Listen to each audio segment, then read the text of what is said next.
Hello friends, eight leg freak नाम की यह मूवी 2002 में रिलीज हुई एक science fiction comedy horror movie है। 1 घंटे 50 मिनट की यह मूवी आपको बिल्कुल भी बोर नहीं होने देगी। चैनल पर नए हैं दोस्तों तो सब्सक्राइब करके बेल आइकन को प्रेस कर दीजिए, जिससे आपको वर्ल्ड की फेमस मूवीज के एक्सप्लेनेशन देखने को मिलते रहेंगे। तो चलिए शुरू करते हैं।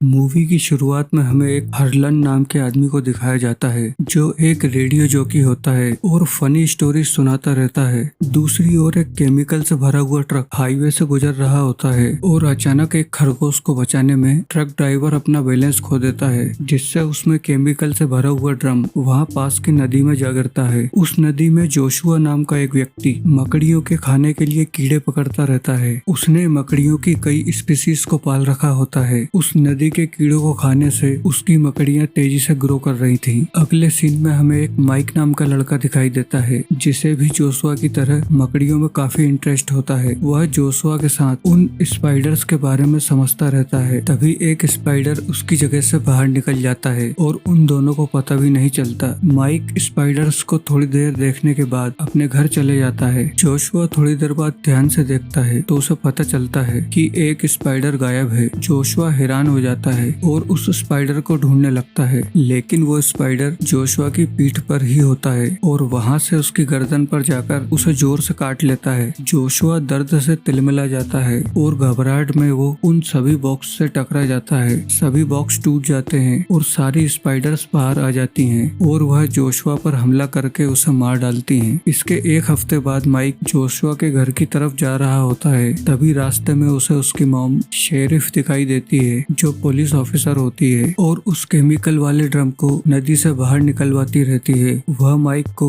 जोशुआ के घर जाने से मना कर देती है। वह उसे समझाती है कि मकड़ियां खतरनाक होती हैं और उसे गाड़ी में बैठाकर वहां से ले जाती है। रास्ते में उसे कुछ यंगस्टर दिखते हैं जो तेजी से बाइक चला रहे होते हैं। वह सायरन बजाकर उन्हें रोकती है, जिसमें उसकी बेटी एशले और उसका बॉयफ्रेंड ब्रेट होता है। वह एशले को गाड़ी में बैठाकर ब्रेट का चालान बना देती है। घर पहुंचकर माइक जोशुआ को फोन लगाता है, पर जोशुआ तो पहले ही मर चुका होता है, इसलिए फोन रिसीव नहीं होता है। उस छोटे शहर में वेड नाम का एक आदमी सभी लोगों को इकट्ठा करके एक मीटिंग करता है, जिसमें वह उन लोगों को उनकी जमीन बेचने के लिए सौदा करना चाहता था। उस शहर में बहुत सारी माइंस होती हैं जिन्हें वो खरीदना चाहता था, पर वहाँ के लोगों को लगता है कि माइंस में सोना दबा हुआ है, जिसकी वजह से वह अपनी जमीन नहीं बेचना चाहते। तभी वहाँ पर एक आदमी आता है जिसका नाम क्रिश होता है। वह वेट से कहता है कि कोई अपनी जमीन नहीं बेचना चाहता है। इससे वेट को बुरा लगता है और उन दोनों की बहस हो जाती है। क्रिस वेट की नाक पर एक घूंसा मार देता है। तभी शेरिफ वहां आकर क्रिस को रोकती है और उसे घर जाने के लिए कहती है। दरअसल क्रिस 10 साल बाद उस शहर में लौटा था।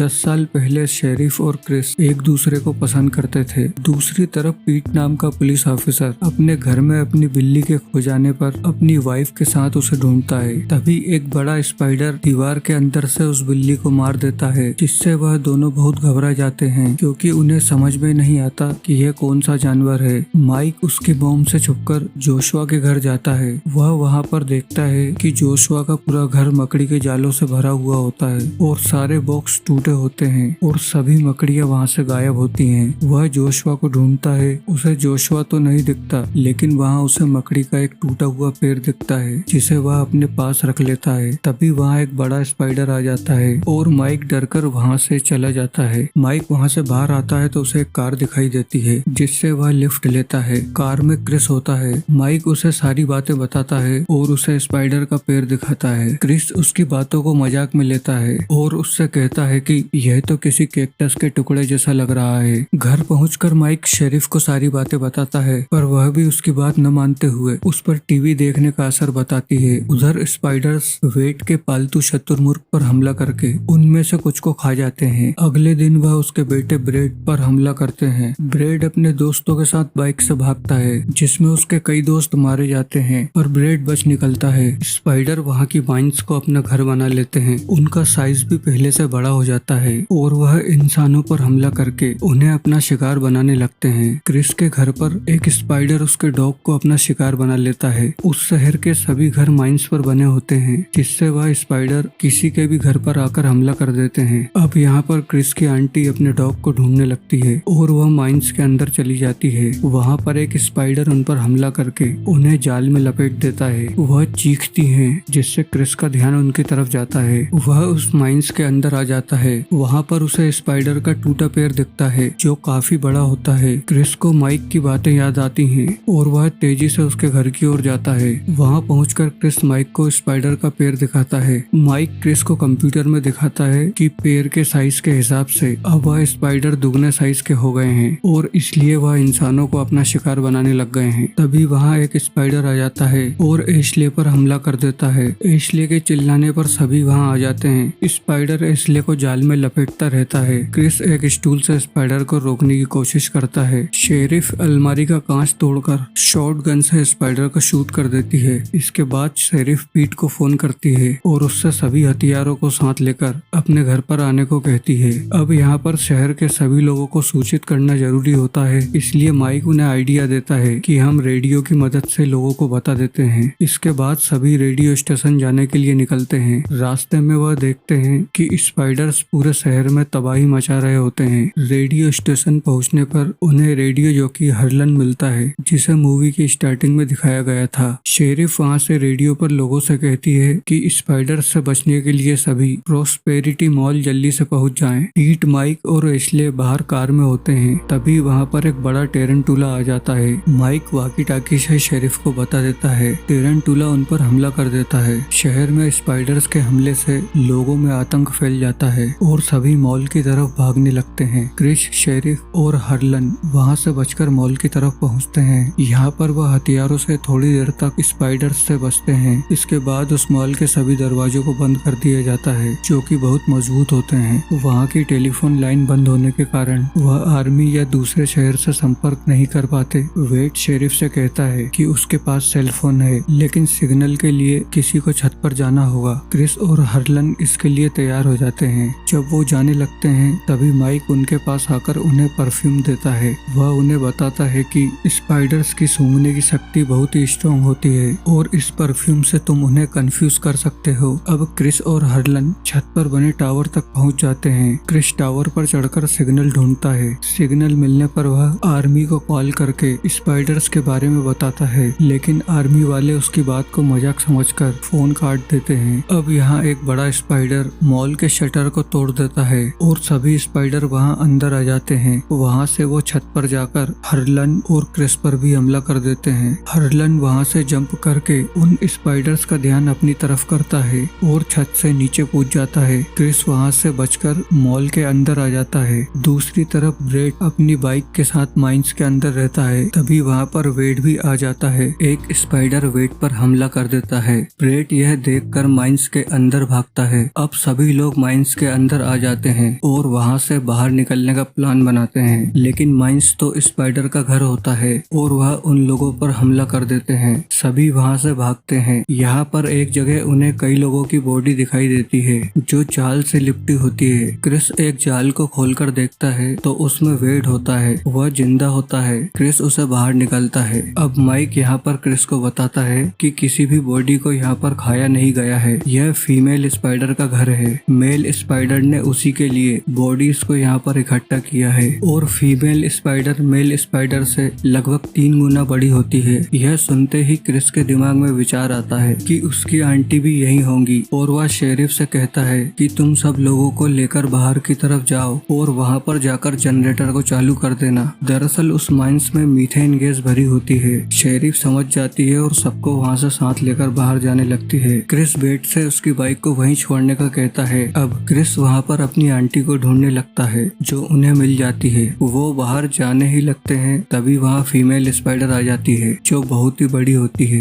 दोनों उसे देखकर डर जाते हैं। जैसे ही स्पाइडर उन पर हमला करती है क्रिस अपने पास से माइक का दिया हुआ परफ्यूम निकालकर स्पाइडर पर स्प्रे कर देता है। परफ्यूम की स्मेल से स्पाइडर कंफ्यूज होकर गिर जाती है और क्रिस अपनी आंटी को बाइक पर बिठाकर वहाँ से निकल जाता है। रास्ते में वह रुककर एक बल्ब को तोड़कर वहाँ पर स्पार्क पेपर रख देता है क्योंकि जब जनरेटर ऑन होगा तो उस स्पार्क पेपर में आग लग जाएगी और वहाँ चारों तरफ मीथेन गैस भरी हुई है तो वह तेजी से आग फैलाकर विस्फोट कर देगी। इसके बाद क्रिस वहाँ से निकल जाता है। उधर शेरिफ सभी लोगों को साथ लेकर बाहर आ जाती है और जनरेटर चालू करने की कोशिश करती है, और जैसे ही जनरेटर चालू होता है स्पार्क पेपर में आग लग जाती है जो पूरी माइंस में फैल जाती है। क्रिस अपनी आंटी के साथ जैसे ही बाहर आता है तभी माइंस में तेज विस्फोट हो जाता है और इस विस्फोट में फीमेल स्पाइडर के साथ सभी स्पाइडर मारे जाते हैं। क्रिस और उसकी आंटी सुरक्षित बाहर आ जाते हैं। तभी वहाँ पर फोर्स आ जाती है। वो लोग हार्लन का शो रोज सुनते थे। शेरिफ क्रिस के 10 साल बाद आने से बहुत खुश हो जाती है और दोनों साथ हो जाते हैं। बाद में हार्लन इस कहानी को अपने शो में सुनाता है और मूवी यहीं पर समाप्त हो जाती है। दोस्तों, चैनल को सब्सक्राइब करना ना भूलें। Thanks for watching.